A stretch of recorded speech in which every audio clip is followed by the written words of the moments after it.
Hello princesses! Today I'm going to be talking about the Holika Pinkology eye palette. I think this one has a longer name, the My Fave Mood Eye Palette in the shade of Pinkology that I never remember. I just know it's the pink palette. I haven't done a review in ages, and yes, I am leaning against the wall because the chair, I'm on like a puff that's not even, I don't even think you're supposed to sit on this. Like, I think there's a weight limit that I'm over, but you know, whatever. I haven't done a review in ages because I just hadn't really been jazzed on anything. I think I've been doing a lot of like get ready with me's and other sort of like fashion or like skincare related videos, and I was kind of thinking about like, do I want to go back to my old style of reviews where it's like very thorough with everything, or do I want to just give you like your general rundown? So I'm gonna give you like a general rundown for this one. Quick format, no format, just whatever I think of in each period of time, and then you guys can let me know what you prefer. Obviously this mostly goes for my subscribers who have been watching for ages. If you are new and you stumbled across this looking for information on the Pinkology palette, sorry, my bad. As you can tell, I really like pink. I was actually sent this for a video from Guest Style recently. I think at the beginning of the year, so not that recently.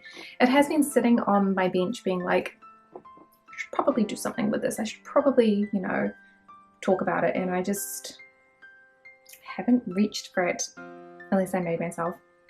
So I feel like this one has very sweet packaging. It's like a nice baby pink, very, very, very light pink. You know, against a white shirt it definitely looks pink, but other than that it kind of looks a little beige with a little gold H. I think the packaging is very sweet. It's easy enough to open. I did just paint my nails. Also, really, really old OPI nail polish in the liquid sand format. So it's like the rough textured one, but isn't that a beautiful color? It's called Jinx. Anyway, side note. I wish that this had a mirror, because every time I go to do my makeup, I've got like one bigger mirror, and I used to have a little hand mirror, but I need it for something else. So it's been moved to a different place in my house. It's in the bathroom, don't ask. And every time I go to use a palette, I'm like, why don't you have a mirror? It's a bit irritating, but for me, I don't personally like that. We have the basic 9 palette format where we've got 333s. And this is supposed to be like pink and clouds. And I think it's, yeah, I think it's kind of like that. I get the vibe that they were going for, but I feel like not all of the colors really hit for me. So I would say that the middle 3 colors actually are probably my least favorites, whereas the outer 3 here are my favorites, and these 3 on the side I could give or take. I find for me personally, when I'm using the palette, it's really easy to use and the colors are very nice.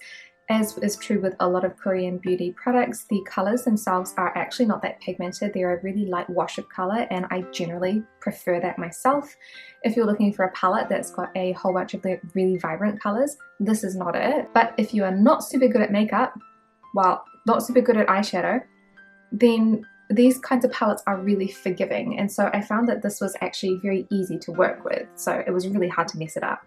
You've got that nice brown in the middle for darkening any of the colors if you want to add that little bit of darkness.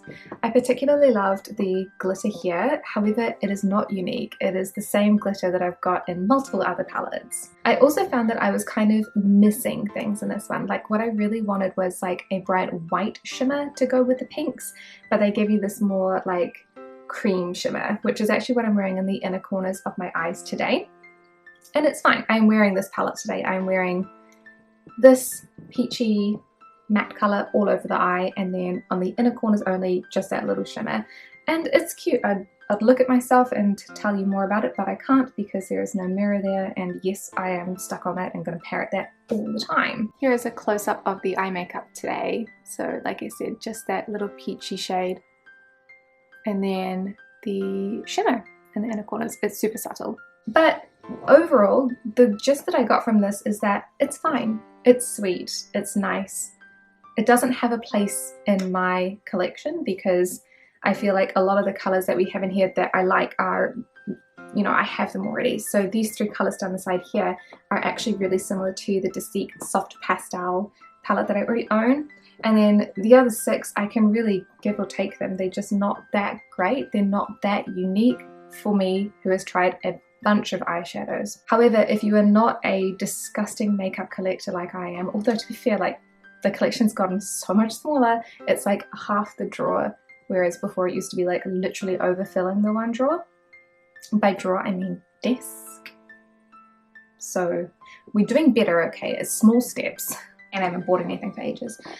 Anyway, if you are someone who doesn't collect a huge amount of makeup, then this actually might be a really great palette for you.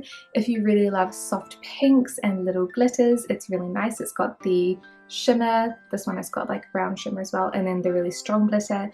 You can put the glitter on top of any of the other matte colors as well to make them a little bit shimmery too, which is really great. The glitter itself, you can use it sparingly or a lot of it depending on how you like. So it's one that I probably recommend if you really love pinks and you're specifically looking for soft pinks, but not all pinks. There's obviously some browns in here as well, which are really good. Like you've got your brown transition, you've got a more peachy transition, transition like matte crease color, a pink crease color, a lighter pink crease color, and then you've got the darker brown in the center that will tie them all together. You've also got the sort of like matte pale white color. It's not sparkly, it's just matte and kind of like paley pink / white. It's white with like hints of pink in it, I don't know. I particularly have never used this one, I've never needed it. I don't like a matte highlight, I like to use shimmers. That's me personally. The palette also smells really nice. I think it smells like peaches, but I'm not sure if that's because something in my house smells like peaches consistently, or no, I'm pretty sure this smells like peaches. It smells like something sweet. I enjoyed using it when I used it, but I never reach for it. It just is too similar to the ones that I already like, and the other colors that aren't similar, I don't like them.